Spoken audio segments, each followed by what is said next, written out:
Hello, everyone. Welcome to the People's Forum. We are a political education center and community center that wears um, a lot of hats in the service of working class communities and movements all over the world.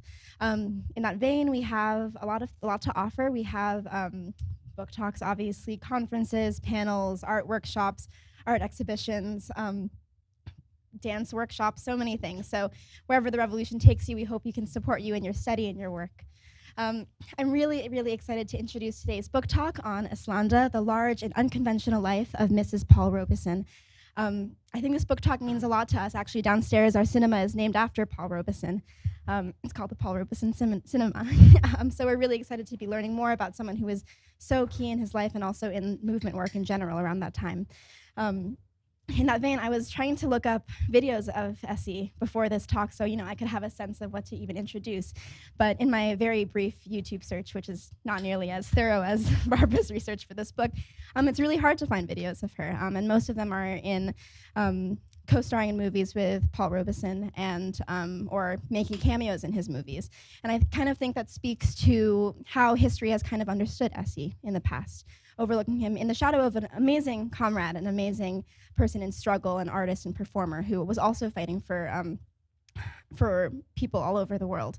But in the same vein, there was an amazing person right next to him who was also traveling the world, from the Spanish Civil War to Berlin to colonial Africa, really traveling all the world in the service of trying to make this world a better place and being part of the struggle.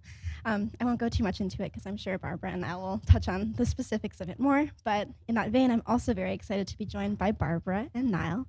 Barbara, of course, is the author of today's book. She is the John D. MacArthur Chair and Distinguished Professor in the Departments of African American Studies, Gender and Women's Studies, and History at the University of Illinois at Chicago. She's also the author of two award-winning books, including tonight's book, of course, and Ella Baker and the Black Freedom Movement.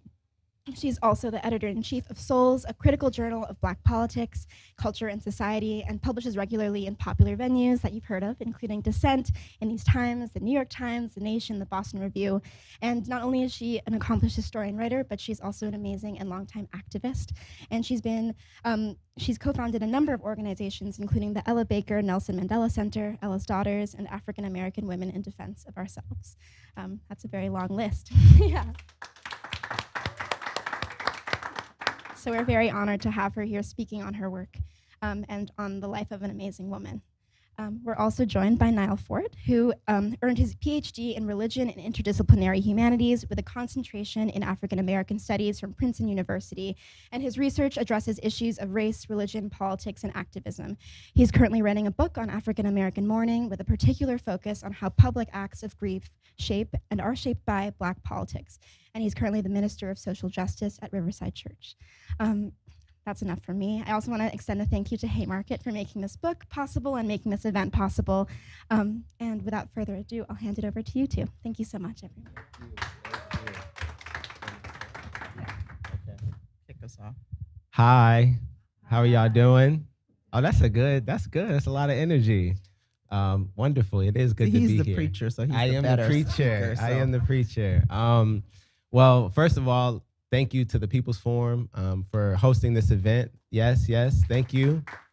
This is a beautiful space. They always just curate such a beautiful space for conversation. So we thank you to the People's Forum. And thank you all for coming out. You must really love Eslanda. You just must really love, and if I could guess, you must really love Professor Barbara Ransby as well.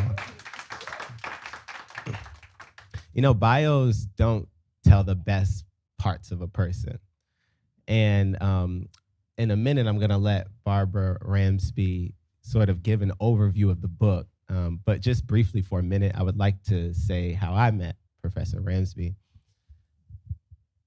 August 9th, 2014, you may remember, a white police officer by the name of Darren Wilson shoots and kills a Black teenager, 18 years old, by the name of Michael Brown Jr. in this small little suburb outside of St. Louis called Ferguson, Missouri. I was there at the time just a few weeks after with all these other people, a lot of young people, and most of us were just really angry. We had seen Trayvon Martin be stalked and killed by a white vigilante. We had seen Eric Garner right here in New York City in Staten Island gasp 11 times, "I can't breathe," as Daniel Pantaleo, a white police officer, put him in a chokehold. And many of us young people, not even from Ferguson, went because we were angry and we didn't know what to do other than to go to the streets. It was right after that, in the midst of all of that, someone by the name of Professor Barbara Ransby said, "This is great, the energy that's in the streets, that you all are angry and that you all want to do something about it. But it's really important that you begin to really think deeply about what's happening in Ferguson and throughout the country, and as we'll talk about tonight, throughout the world." And so in 2015, I think, was one of the first convenings that Professor Barbara brought myself and so many other people across generations, an intergenerational gathering of people, to talk about Black protests, to talk about class struggle, to talk about internationalism, to talk about the traditions of resistance that made us possible. And so as brilliant of a scholar as Professor Ransby is, she's also someone that's deeply committed to the things that she writes about. And that's part of the reason why I'm very excited to be in conversation with you today. So please just give us a layout of the book, tell us the different parts, the arguments, and then we'll get into a conversation. Yeah, thank you so much, Nyle. Well, again, echoing the thank yous. Thank you all for being here on a beautiful November day in New York City. Thanks to the People's Forum, Kate, Manolo, and others. Thanks to Haymarket, Anthony Arnov, and others. And really thanks to Nyle. I mean, that was a very generous kind of introduction, but I'm a big fan of his work and the way in which he inspires us, Eldas, and others, to look to the future. I'm going to say a few things about Eslanda. And the book is 10 years old. Actually. I wrote it 10 years ago, and then I was just so grateful that Haymarket had the confidence in the book to give Eslanda a new lease on life, so to speak, because I think her life and her praxis has a lot to offer to this generation of activists in very profound ways. And the three themes I kind of want to talk about tonight, and then we'll talk more about it. And it's, I was looking at the book again, I was like, oh yeah, I remember this, I remember that. I mean, there's so many different phases to her life and so many people that pass through her life that it can be like, a roller coaster ride through the 20th century. But the three themes I want to focus on tonight is one, Black internationalism, the importance of Black internationalism today when we have an increased, I think, parochialism in some quarters. The other is the role of radical Black women and the role of Black women in a larger Black radical tradition and left tradition that often get left out. And if you look up Eslanda, of course, she's the wife of Paul Robeson. And, I've had people say, what was her name again? And what did she do again? And I mean, really in her own right, she was a pretty powerful and amazing person. And the third theme I want to talk about is repression, because one thing that also defined her life and Paul Robeson's life was repression, McCarthyism, the taking away of their passports, the political repression, because they made a choice to stand with the global communist movement at that time, with the anti-colonial movement at that time, and so forth. So let me just say a little bit about Eslanda. Well, let me just actually start before Eslanda and say a little bit about biography, because I've written two biographies, and there's one kind of somewhere in the hopper. But I wrote a book about Ella Baker, and then this book about Ella Baker always has fans. And I think of why did I choose biography as a genre for those, two really important books. And for me, I've said this a lot, biography helps us put flesh on the bones of history. So we look at the lives of people who seem to be pretty extraordinary. They do extraordinary things, but then we look more closely. And actually, and we have at least one other biographer in the room, Paula Giddings, who wrote this amazing biography of Ida B. Wells. You can clap for that, which is going to be soon on the screen. Very exciting. But for me, biography allows us to look at the lives of people and say, wow, this person wasn't as flawless or as perfect as we might think from afar. We take the person off the pedestal. People had to pay bills, navigate relationships, deal with their own insecurities At the same time, they were changing the world. And to me, that's actually not diminishing their value. It's elevating our sense of we can all be historical actors, right? And that there's no perfect heroes or heroines. There are no prophets. There are no saviors, but people trying to change the world with all of their imperfections. And so for me, that's an important part of biography as a genre. It's also an accessible genre. You know, I grew up in a working class family. People didn't go to college. They didn't know why I was in school forever. But a book that would be accessible to my parents was always my goal in writing. And so to the degree that biography offers an entree into movements, to the degree that we put people in historical context, it also teaches us that people never act alone. So people are always in community, they're in organization, they're in families, et cetera. And so for me, biography is, even though you take one person as the guide, it is not to psychoanalyze a single individual or to follow a single journey, but to really see that period through the eyes and through the lens and through the journey of that person, as large as it was. So Eslanda Cardoza Good Robeson. She's born in 1895. How many people have actually read the books? I don't know how many. Okay, well, good. So it's not redundant for everybody. So she's born in 1895 in Washington, D.C. She is, in some ways, a daughter of privilege. Her father's a clerk for the government and has a law degree. Her grandfather was a Reconstruction era politician. Her mother is a school teacher for a while, but then adversity visits them. The father dies, and her mother is in the workforce as a beautician and then beauty parlor owner, later becomes affiliated with Hubert Harrison, who's a Black socialist in Harlem. At the time, the family moves from DC to New York, et cetera. So that was her early life. And then she comes to New York, she goes to Columbia, she studies science, she marries Paul Robeson. And that's a major turning point in her life. And in fact, most people who come to know her through Paul Robeson, right? And for the first, I would say 10 years, they marry in 1921. For the first 10 years of their relationship, she is his manager, she is his confidant, she is his scheduler, she is his publicist. She's doing a lot to serve as the architect of his career. And by the early 1930s, there's a shift. There's issues, this complicated marriage, but there's shifts, and she begins to think of her own contribution, her own interests, her own talents, right? And there's several turning points in her life, and 1932 is one. But just to kind of give that big picture overview, she is somebody who in some ways was in these amazing historical moments, right? She is in 1938, as Kate mentioned, she goes with Paul to the front lines of the Spanish Civil War to side with the Republican forces, the anti-fascist forces against Franco. She travels through Nazi Germany, actually during World War II. She goes to Africa in 1936, and to go to Uganda, Kenya, South Africa in 1936. This is when travel is very, very difficult.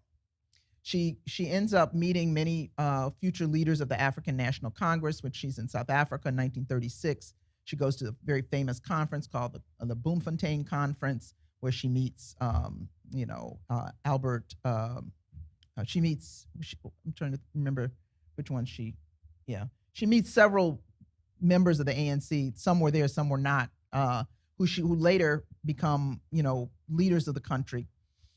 And she goes to Uganda. She spends 4 months. She has her son in tow, and her world opens up. She begins to see the world in a larger way. She goes to London School of Economics. When she and Paul are living in London, she meets Jomo Kenyatta, who's of course is a part of the independence movement in Kenya. Introduces him to Paul, not the other way around. And in 1946, she travels to the Congo.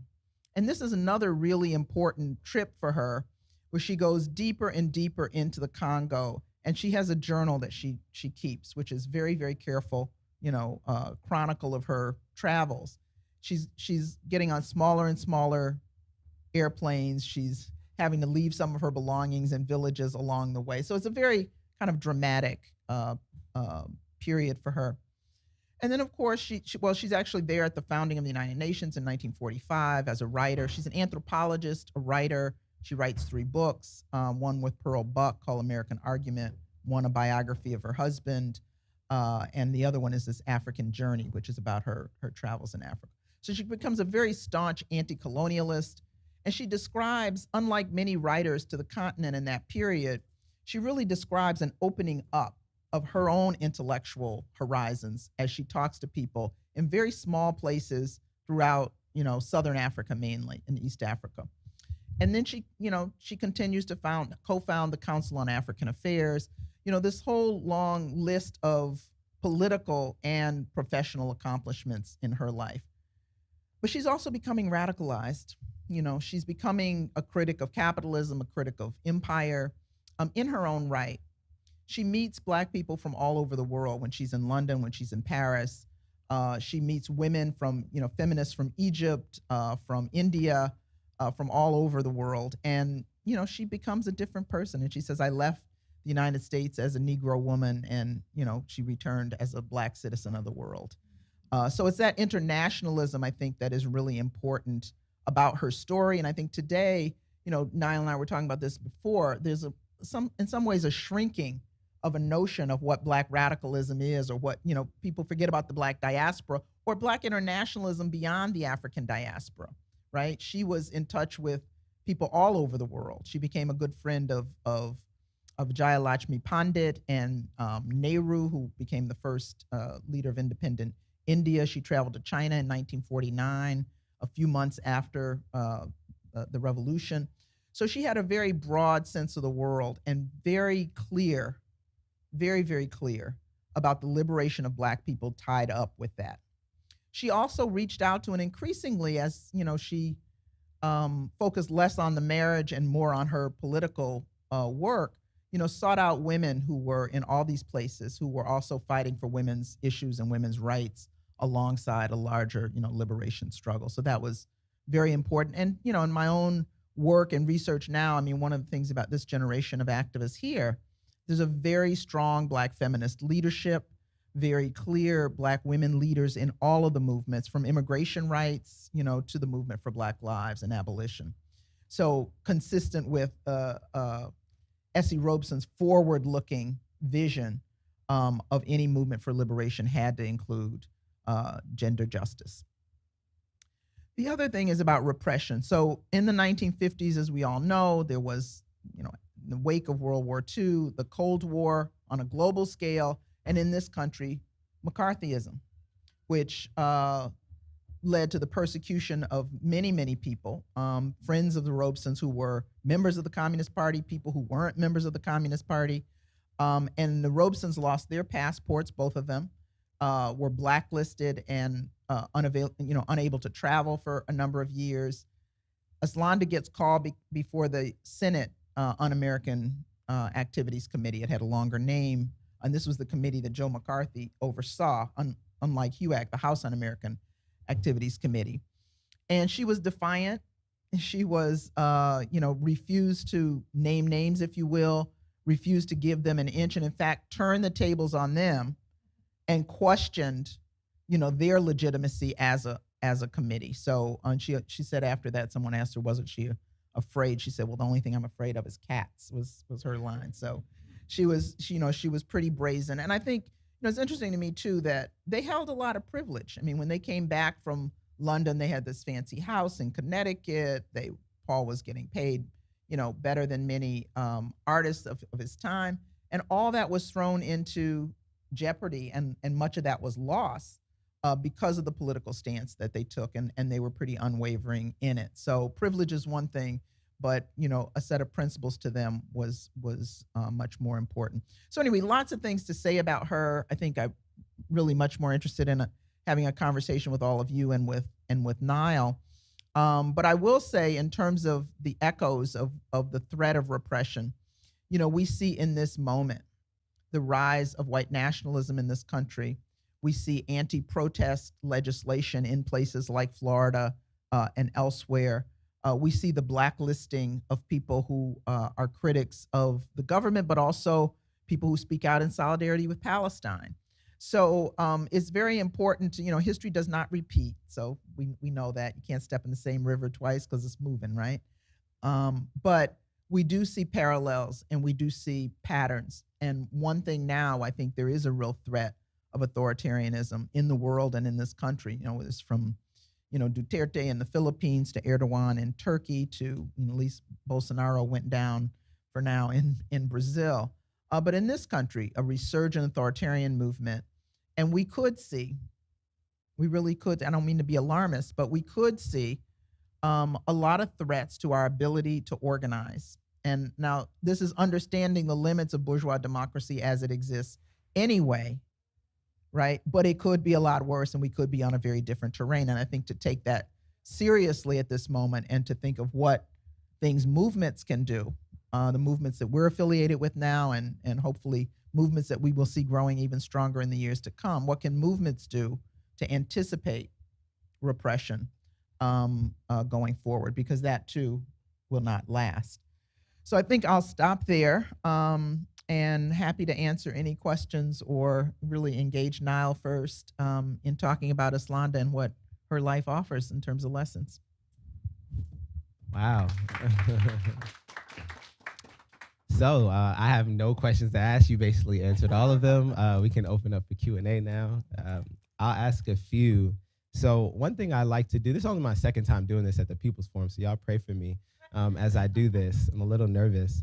But one thing I do like to do. He's not nervous. Thank you.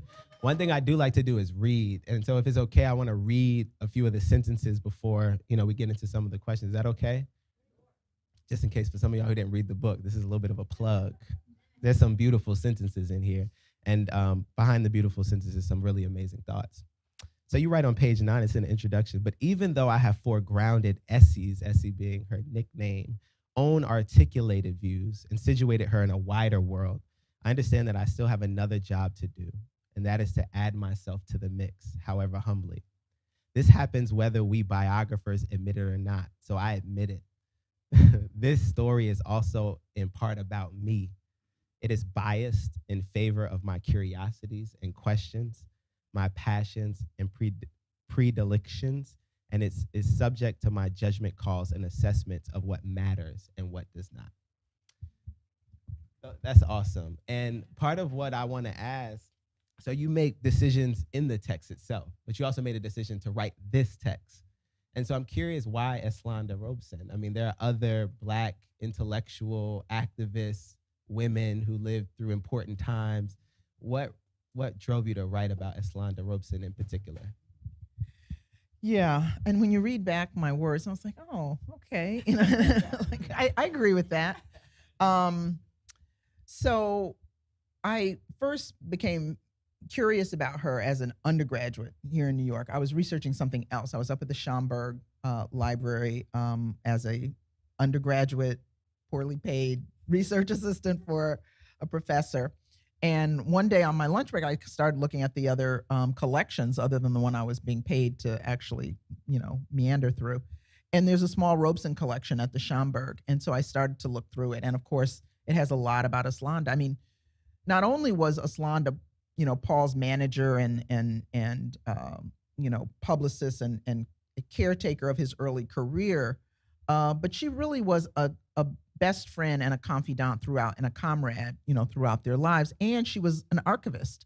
I mean, she kept many of her own papers. She was an avid diarist and journalist and, she just kept everything.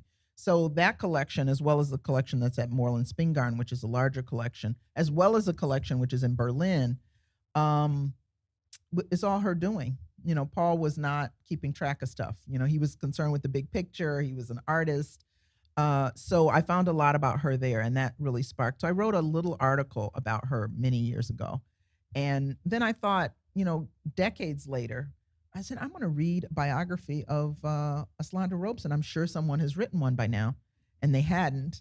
And so, so I decided to do it. But, the title of the book, Eslanda Robeson, Mrs. Paul Robeson, The Large and Unconventional Life of Mrs. Paul Robeson. Well, the Mrs. part is because it's a little bit of a contradiction because she used her title as Mrs. Paul Robeson to get doors open because people knew who Paul was and not who she was. But then when she came in, she was Essie. She wasn't Mrs. Paul Robeson. But the large part, it's just a life that touched on so many struggles, so many important movements, so many parts of the world that I thought it was, irresistible. And it was a colorful life. She's she's in Paris in the 1930s with Ada Bricktop Smith, who is this saloon maven, and meeting all these people and meeting people from Martinique and Dahomey and Kenya, and just soaking it all in with a very anti-colonial, anti-racist curiosity. So I just became fascinated with what would telling her life story look like, and I thought it would sustain my interest, and it would be an entree to a whole bunch of issues that I'm very passionate about. I'm also thinking about underneath this story is a question of gender. And what was fascinating to me is that Eslanda, Robeson, Essie did not identify as a feminist, but you still make an argument that she, in many ways, preceded some of the most important feminist insights, particularly Black radical feminist insights. Part of the argument is that you can call yourself a feminist and not necessarily be a feminist, or you can not call yourself a feminist and be. But talk about some of the gender politics that you see throughout. Yeah. Well, when you say that, I'm reminded of, I mentioned Paula Giddings earlier, but Paula wrote this book, When and Where I Enter. And When and Where I Enter invites us to think about Black women bringing gender issues into a larger story, sometimes articulated and sometimes not. I'm also reminded of Bell Hooks, who died not long ago. And she would sometimes say, don't say you are a feminist or a Black feminist, say I do feminist work, right? And so if you do feminist work, whether you call yourself a feminist or not, you are a part of that tradition. So I always qualify the label, but I also say, this is what a feminist looks like. These are what Black feminists have done. These are the politics. And this is what this person is doing. So even the person doesn't want the label, then I think we still have to respectfully situate them in a tradition. And that's kind of what historians do. We categorize the past and try to order it in ways that people living through it don't. It's also, feminism for her generation meant something, quite different. So an articulated, explicitly Black feminist tradition was not necessarily what was available to her as named as such, even though there was the practice, right? So the gender stuff is complicated too, because of course they have a complicated relationship. He's larger than life. Everyone loves him. And they have a kind of open marriage, which is more open for him than for her. And she navigates her feeling of hurt and loss around the relationship at the same time that she finds another kind of relationship as a political partner and comrade. So, there are heavy duty gender politics all wrapped up in that. And it makes me think of, a very popular feminist adage, the personal is the political. And the book is filled with personal details, some of which you mentioned in terms of the marriage. Can you talk a little bit about— And some left out. And some, okay. All right, well, we're going to have a conversation afterwards. I'm very curious. Can you talk— you have this passage where you talked about Eslanda's, their fraught marriage actually being a part of the reason why she enters into certain kind of political orientations and engagements.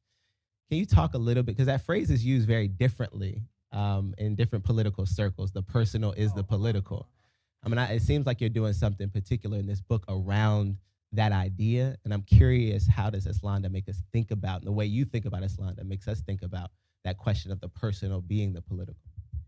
Yeah, and it became a slogan, and some people have owned it and explained it in a certain kind of way. So the personal is political. That is how we are as human beings in interpersonal relationships defines in some ways, or in part is defined by how we, the bigger political context that we operate in. But also the political is defined by the personal, like who we are entering into explicitly political spaces. It's like the personal enters into the political, and the political enters into the personal.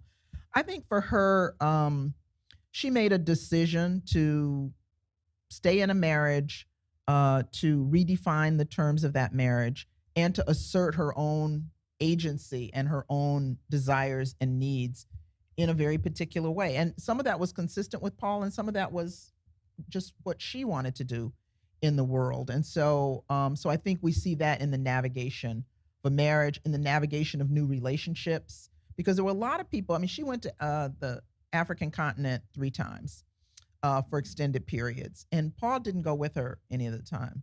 And those were really the most formative periods in her own intellectual growth, in her own political growth, where she is seeing the world.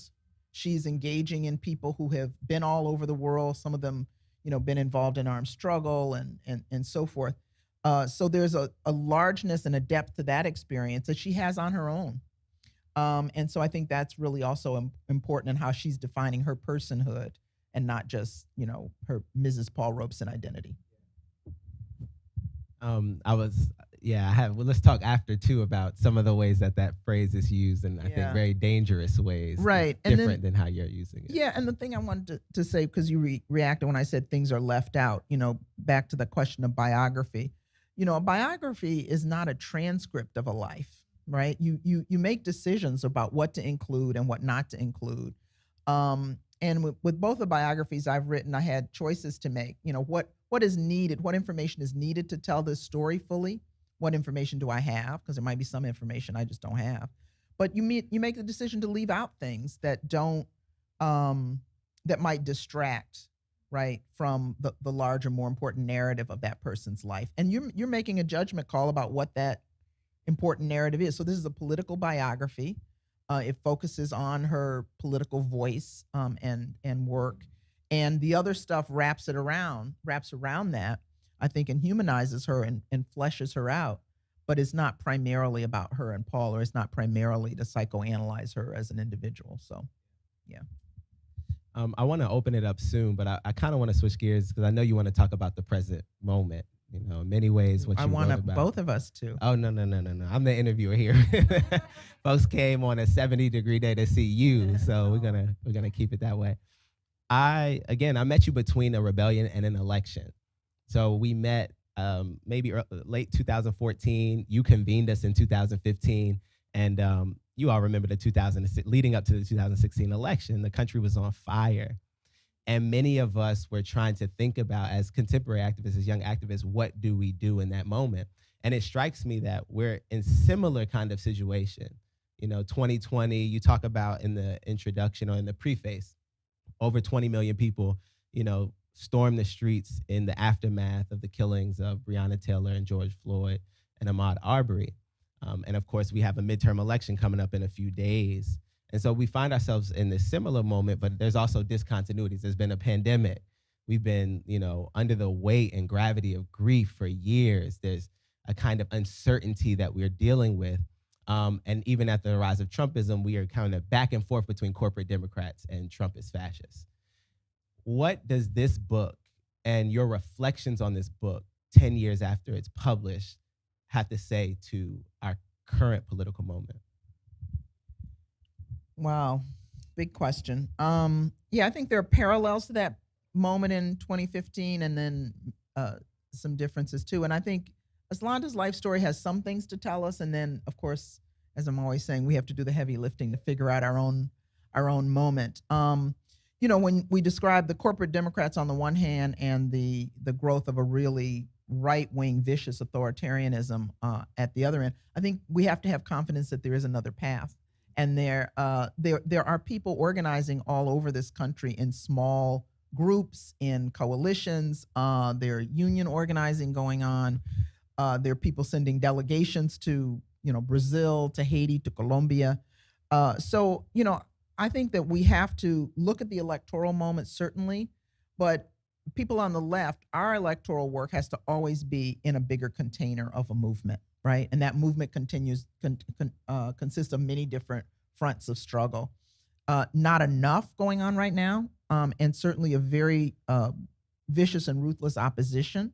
But I think we have to hold on to those local struggles, and we have to connect them. I mean, my thing has been, how do we become more than a sum total of our parts, right? So, we have a mayor's race in Chicago right now where we have a new, candidate in the race that's a radical Black labor organizer who has a large, following. So that's That's one important front of struggle. But if that's divorced from organizing that's going on in communities, discussion groups, even protests, all kinds of movement-based stuff that's non-electoral, then I think we'll lose something. And I think that's something that we're forgetting to connect. I have a lot of confidence in, Mo Mitchell and the Working Families Party as, pushing back against the existing confines of two-party system.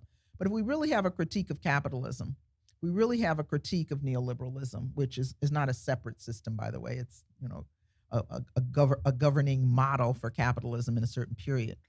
Then we have to think bigger than the elections, and we have to think beyond the electoral. And, you think of every major transformative movement or revolutionary movement, there's been electoral components, but there are always been other components to those struggles, always other fronts of struggle. And so, one thing I worry about now is, of course, the kind of nonprofit industry that has so consumed a lot of the work of our, young activists. And what would an unfunded movement look like?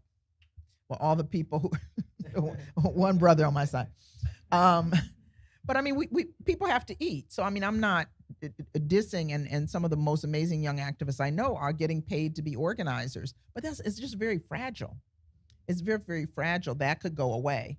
And so what position would we be in if and when that goes away, I think is one of the questions in this current moment.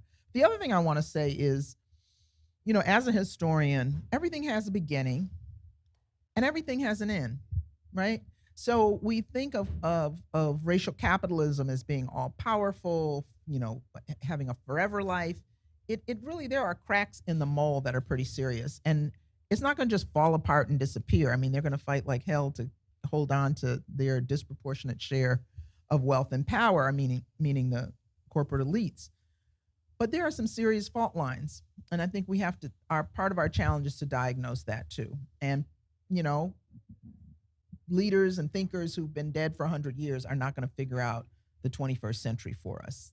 You're going to do that. And all the other smart young activists who are, thinking and organizing all over are going to do that for us. So anyway, I don't know if that answers your question, but that's my rambling response to that very big question.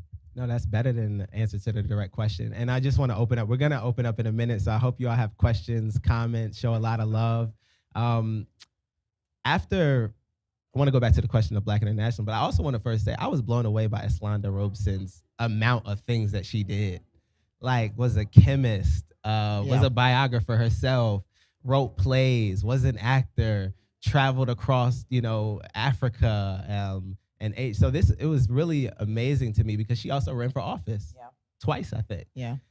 So in even your own articulation now, I'm thinking about her own life as this kind of makeshift bricolage where she's using everything at her disposal to think about how can Black people and all oppressed people be free.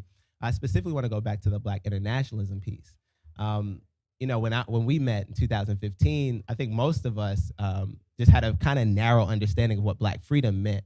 I know I did, and many others did, and some didn't. And then through groups like the Dream Defenders and others, some of us end up going to Palestine. Then I ended up going to India and meeting Dalits and outcasts and learning about Dr. B.R. Becker. And I know some of us went to Brazil. And so can you talk a little bit about the importance of Black internationalism then and now for our struggle? Well, yeah, so important. And, Dream Defenders is one group, but Rising Majority is a coalition that some of us work in. The Movement for Black Lives has a commitment to internationalism. And I think none of the groups are perfect and none of us are perfect, but I think having that larger horizon, and especially in this moment, to have a global view, but also to have a commitment to international solidarity and to really try to tease out what that means in the places that are at the forefront of our attention, where there's hopeful things happening, but also, my heart is with Haiti, that there's so little in the news even on Haiti and so much fierce fighting going on there, for their lives, and so much damage that has been done to Haiti by, this country and others, France being the biggest culprit. But yeah, no, I mean, we can't understand ourselves without understanding the world. And, when we talk about neoliberalism's global reach, right, we also have to have a global reach. And the climate justice is pushing people across borders. War is pushing people across borders. I mean, people naturally transcend borders. The borders are artificial. The movement is organic. But if we don't understand the flow of human beings, if we don't understand the flow of capital, if we don't understand both parallels, and not just parallels, but linkages, direct linkages between the policies of this country and what's happening around the world, from Ukraine to South Africa, we're not going to understand how to map a way forward. I mean, maybe that sounds a little abstract, but I'm disappointed sometimes with the kind of solidarity platforms that we do, because we have to do the work.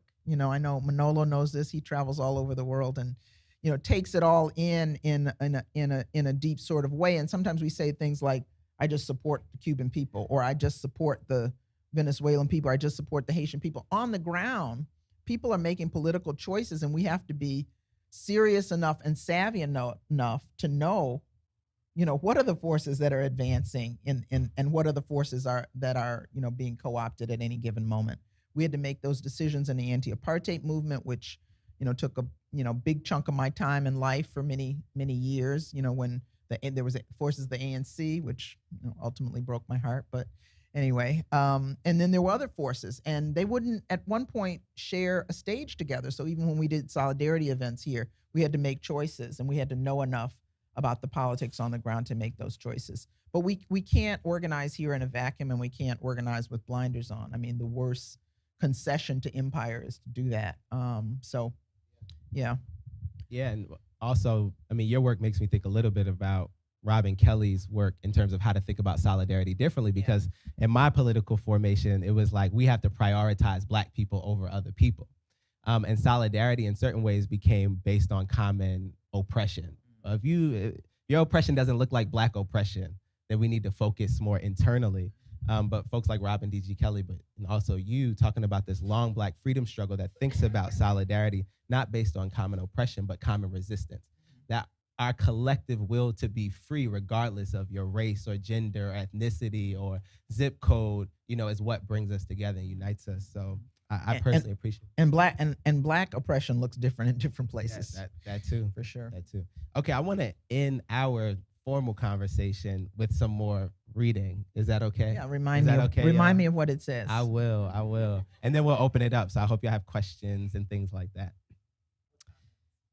You wrote a letter to Eslanda Robeson at the end of the preface that I need to read, because when I read it, it did something to me. So I want to read it to y'all. Essie, my dear, the bad news is the world is still a mess. Black people are still fighting for our freedom and up against some nasty and violent opposition. You would have cheered on the many young people who took to the streets in Ferguson, Missouri, and in Minneapolis, Chicago, and Baltimore to protest racist police murders. New coalitions and networks of resistance are being created as a result of the intense times in which we are living. There are women like you all over the world, women who refuse to be silenced or sidelined. And while the independent struggles of the mid-20th century did not win the robust, full-bodied freedom that you and so many had hoped for, the African diaspora on the continent of Africa and beyond is still a cauldron of resistance. This phase of struggle is resistance to neocolonialism and neoliberalism, to corruption by new elites and collaborations with old ones. There are eloquent young voices speaking out against the pillage and polluting of the land and water. There are labor struggles and student protests and women's campaigns. The radical tradition of Black women's resistance continues, ! Your contributions remind us that each phase of struggle and each generation confronts its own challenges, but the struggle perseveres. Thank you for your provocative and inspiring example. It's beautiful, beautiful. Yes. All right, so we want to open it up for questions. About how much time do we have? 20 minutes, 15. Okay. All right. Hi, everyone. Y'all still with us? All right, all right. So questions? Okay, great. We have a question. I sure will. Thank you so much for your scholarship and for your writing. I first read about Eslanda Good Robeson as I was studying the lives of these powerful Black women who were in partnership and marriage to these powerful Black men, but their stories were often subverted. Amy Jacques Garvey, Amy Ashwood Garvey, the whole canon of women. So right now, I am thinking a lot and writing about liberatory love. So, what does it mean to be a woman who is vested in your own liberation, the liberation of your people, and to be in partnership in a way that facilitates that and enables that? And I'm wondering what we can learn from Eslanda about what it means to walk in and hold that space. Wow, that's a big question. I think for her, she redefined what it meant to be in that partnership, first of all. And I think she found different ways to love and different people to love. That Paul was her romantic partner, but she had a great love for her comrades, her colleagues, the people she met in her travels, deep, deep friendships over many, many decades reflected in her correspondence. And so love wasn't all invested in a single romantic partner. And then she loved herself after a while. She loved herself in a way that gave her license to do the things that she felt was important, that she felt, register her contribution in the world, and gave her joy.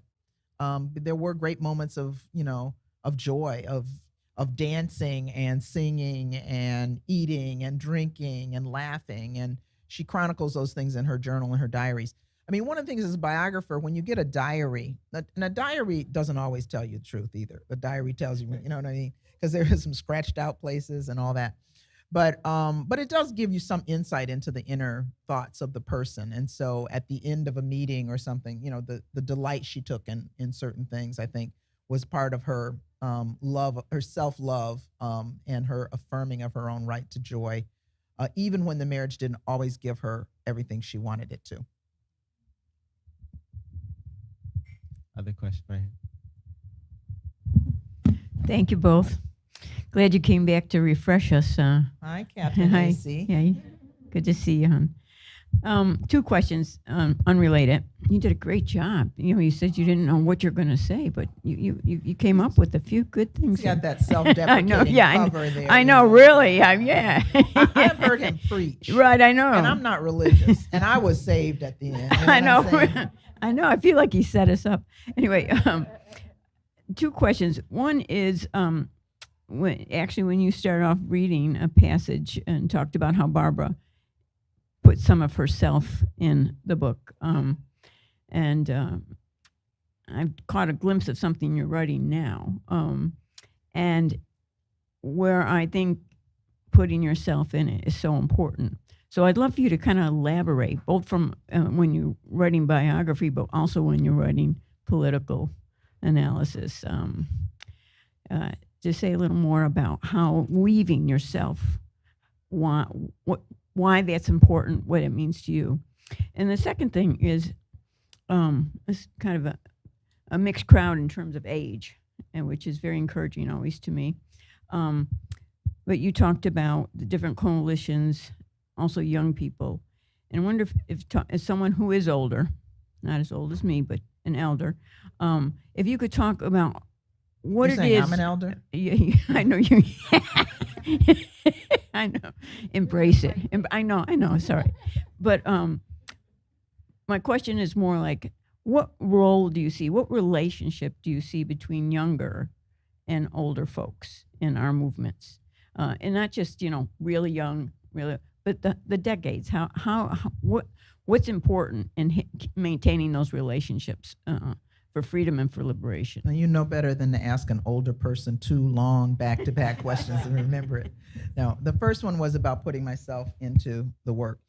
When I did the Ella Baker book, I remember giving a number, because it took a really long time, so I gave a lot of talks about the book before it was actually a book. But one of those talks was called A Conversation Between Sisters Living and Dead. And, as a biographer, you're a little bit of a voyeur, but you develop a relationship with the subject. And you want things for and from the subject that is very subjective, right? That I felt very sad that Ella Baker was not more well known outside of the movement. She had Alzheimer's at the end, and she also had no money.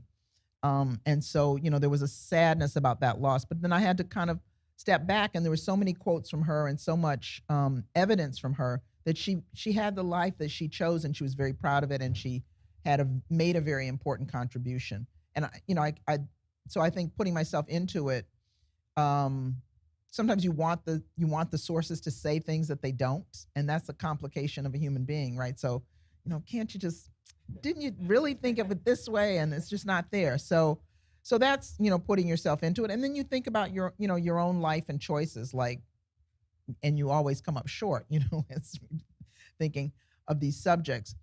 But there's also a way in which I knew more about Ella Baker's family history. I did a whole kind of genealogical search and the census data and everything, and about Eslanda's than I do about my own history. So there's things you ask about yourself when you're researching, particularly biographical subjects, and then what do we owe them for the fights that they fought that didn't quite pay off in the way that they had hoped? I mean, that I feel a certain obligation to those subjects. So it's very emotional doing biography. It's a very kind of gut wrenching process at certain times. And the second question. Generational, right. Well, you use the term elder, and people have heard me make this joke. I'm sure that you've heard me make this joke, that I think of myself as a yelda, which is a young elder, which is, kind of having it both ways. But I also think, we have to be well-behaved elders in movement spaces, that oftentimes, if it's an intergenerational space, the older people come in. Let me tell you how it was back in the day. I've done this, we've been there, done that. Let me, and of course we won and we lost in terms of our generation of activists, and we're not done yet. So I don't ever want to come in as, I'm going to roll out and give you some wisdom and then kind of go back to the rocking chair. I want to, as long as I'm here, be in the struggle as, a comrade, a colleague that knows things that you may not know as a younger person, but also needs to know so much that I don't know about, how young people are experiencing this world and what has shaped, their views of the world. So I think being a well-behaved elder is important. When I did the research on the third book that I wrote was about Making All Black Lives Matter, which was, about the rise of the movement for Black lives. And I interviewed a lot of young people in Ferguson, and they had very young people actually, and they had different reactions to different older people who came in. Al Sharpton, for example, who came in and did a kind of press conference in the parking lot and wanted people to stand around, did not get a great reception. Angela Davis, who came in and said, tell me what you're fighting for, tell me what I can do, teach me, was a different. And one of the young people I interviewed, she said she didn't come in to scold us and mold us, was her, her way of putting it. So I think that intergenerational work has to be one of reciprocity and not one that is a kind of generational hierarchy of deference and so forth. Although, if we're marching a 20-mile march or something, I want to cut me a little slack on the last few miles because, I might not be able to make it the whole way. Yeah, thank you for those. Yeah, other question. Dr. Ransby, as someone who went to Rutgers and organizes in New Brunswick, I feel like I've kind of witnessed the liberal co-option of the memory of Paul Robeson in real time. Yeah. It's honestly really strange from him being a pariah to his face being plastered on everything. And it's honestly serendipitous, coming into this, because Eslanda Robeson is not someone who I've really learned about. Do you see a way that we can use her memory as well to kind of combat that sort of corporatization of his memory essentially? Yeah, I mean, there's a corporatization of so many images. Even King, who was not as radical as Paul Robeson, I think Cornell wrote a book a number of years ago, The Radical King, and every time we give a MLK Day speech, we talk about how King became, more than a liberal preacher, right? He became a radical critic of capitalism and so forth. So Paul Robeson, who had an explicit set of relationships and commitment to not only anti-colonialism but anti-capitalism and to the communist movement at that time. And I will say, as a footnote, and made some incorrect political choices, I would say. Let me just say that out there too. I think we can say that and still respect the person. What I mean by that is I think for too long didn't critique the Soviet Union and look the other way at things that were going wrong there that should have, could have spoken out about. And I think did so quietly and behind the scenes, but not publicly. So I just want to not, just put anybody else on a pedestal. But yeah, the sanitizing of Robeson's legacy is ample, and people will talk about, oh yeah, Othello and that voice, and won't say and he stood for his values, in this kind of generic, vague way that doesn't say what were those values in politics, by the way. Yeah, Eslanda helps to do that, but I think just forcing people to tell the truth about Robeson himself does that, right? Because it is a deliberate distortion and sanitizing of somebody who was pretty clear, and there are enormous quotes and beautiful speeches from him, and of course his passport wasn't taken away because he sang so beautifully Old Man River. So to not allow him to be de-radicalized and depoliticized, I think, is important for historians and for activists, and of course Eslanda as well, to be included. There's also a way in which I think both of them, were blacklisted in life and have been blacklisted in history, because I see some, pantheons of great leaders and just Robeson's not there.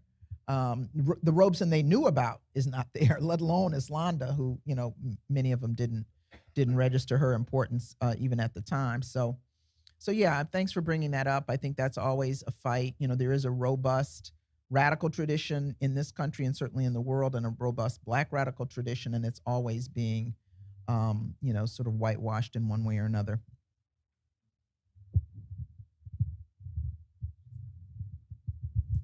Hi, thank you. Barbara, listening to you, you're such a wonderful activist scholar, and it's just extraordinary the work that you do.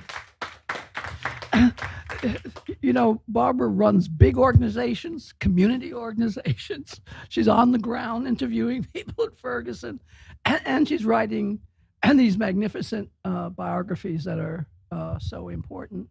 And I want to thank you too for talking about Black women on the left who's just left out and so of the history, which I've been guilty of myself in writing a lot of the history and learning much more about that. And I just want to make one connection of one reason why, it's a structural reason why I think a lot of Black women on the left are left out beyond the obvious politics and it goes back to the feminist question. In Eslanda's period in the 30s, the word feminist was closely associated with Alice Paul and the National Women's Party, which was racist, elitist, undermined labor, and undermined women on the left. So a lot of women would just refuse to call themselves feminists because of the association rather than the ideology of feminism.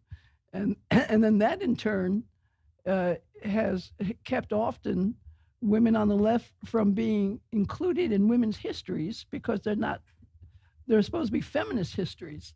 And if they didn't call themselves feminists, then they get, left out. So thank you for bringing those women to the fore and having us appreciate them. Thank you, and thank you for your work. And I mean, there's other people. I mean, Carol Boyce Davies' great book on Claudia Jones, and Eric McDuffie's work, and Dale Gore's work, and Eula Taylor work. There are many writers who I think, and historians who are trying to be correctives to that exclusion. But yeah, we have a lot of work to do.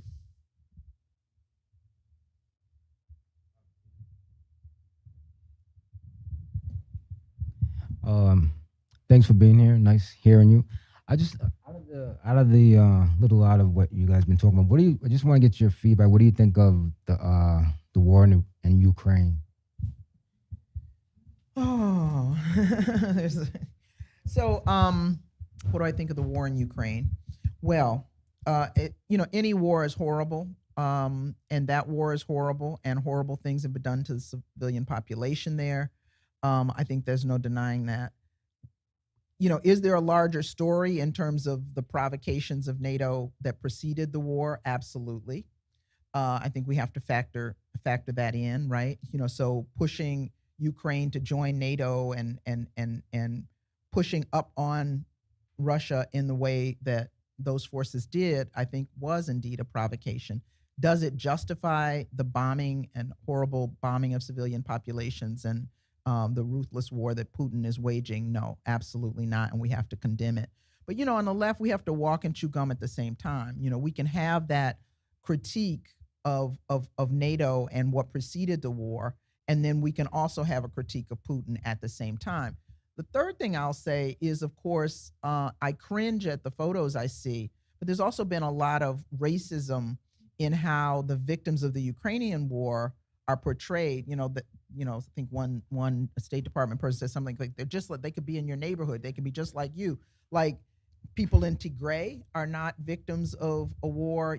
People in Yemen are not victims of a war. People in Syria are not victims of a war.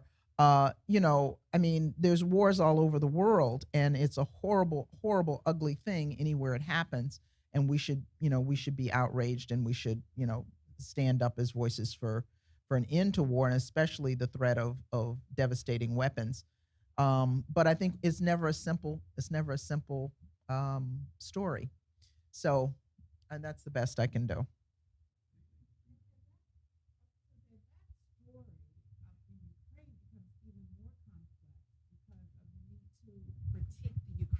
Government about how African immigrants were treated and have been treated over the course of that war.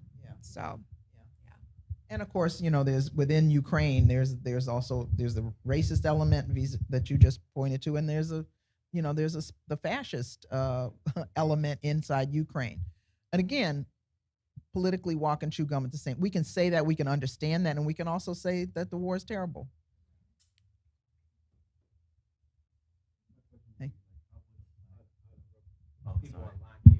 Yeah, thank you. Like, how would a Black international feminist respond to the war in Ukraine, right? So what would Michelle Obama would do, right? What would, yeah, exactly. Oh, my fault. Apologies. Oh, you said what would Michelle Obama do? Yeah. So, what would a Black feminist critique or response be to the war in Ukraine? Well, as a Black feminist, I sort of gave my response, but which I think is to hold. And I don't necessarily think I'm not sure.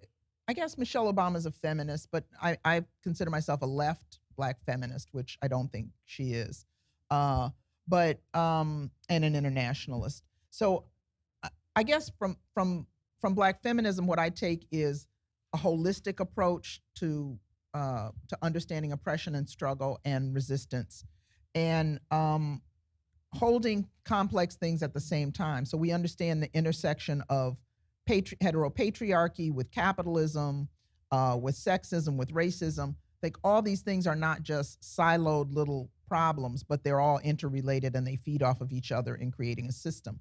So I think in that way, when I say the thing about walk and chew gum at the same time, to be able to say that it's not just one thing that's happening in Ukraine, right? It's a bunch of things happening, including a push from the West to have greater hegemony, greater access to oil, a whole bunch of things going on at the same time that this horrible war by Putin is killing a lot of people in a pretty merciless way. Both of those things can be true. And I think there's a way in which we want a singular, like who's right and who's wrong in a given situation, a situation we've not created. So there's not a eco-feminist socialist force in play in that war that you can root for, right? So that's what I would say my response is. And my response would also be to pull back and have an aerial view, and let's ask the kind of questions we're asking about Ukraine, about, you know, Nigeria, about Haiti, about Colombia, about all these other places in the world, where there's both hopeful signs in some of those places and very contentious wars going on in others. So, yeah. Thank you so much. How much time do we have left? Okay, great. Since we went to current events, and I really did want to go there, This is my which is beautiful dear comrade here, Monifa Vandelli. Hey, everybody.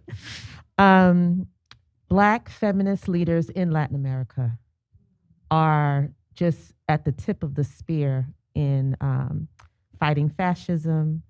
I wanted to know, what is the synergy that you see between us, and what could it be? You know, what could we look forward to, and how can we feed off of that? Does that feed off of us? You know, just touch on it a little bit, because it's such a powerful moment right now. Yeah. No, I definitely think, and you know this, that there's inspiration, there's lessons, but there's also a kind of ideological approach which says nobody gets thrown under the bus. And so Vilma Reyes is saying that in Brazil. The new vice president of Colombia, what's her name? I'm blanking on it. Francia Marquez. Yeah. Is saying that in Colombia. And, you know, to fight white supremacy, to fight capitalism, to fight sexism, all at the same time in a project, right? When we have left forces in this country that are saying any insertion of race and gender is divisive, and Black feminist response and feminist of color response is no, it all has to be there, including, you know, fighting for immigrant rights, including fighting around disability issues and all this. So I think that holistic approach, which I hold as a core of a Black feminist vision, right? A radical and left Black feminist vision, because we do now have some academic Black feminism, which is kind of devoid of some of that struggle. But that tradition of Black feminism, which I and many others identify with, I think does transcend borders, and it does require us to have a global view, and it does manifest in, you know, a Vilma Reyes, who's a very prominent Black feminist in Brazil, you know, arguing that race and land and history has to always be here. The experience of women and femicide has to always be here if we're talking about liberation. Is not a narrow national liberation struggle devoid of these other variables. So that's what I think is the ideological connection. And then there's, you know, just personal connections of struggle and trust that get built through delegations, through writing, through conversations, and through solidarity statements. So, you know, important link, and, you know, hopefully gets built stronger as time goes on. Can we give a round of applause to the Professor Barbara Ransby? Do you want to say any last words? No, just thank you again. You're so wonderful. And I was just, what can I say about Derek? Yeah.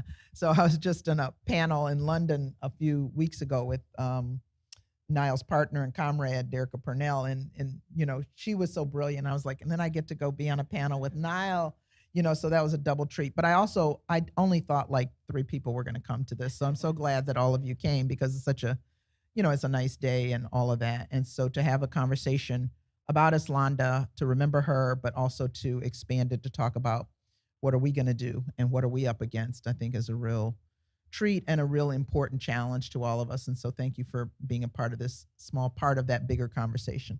Thanks.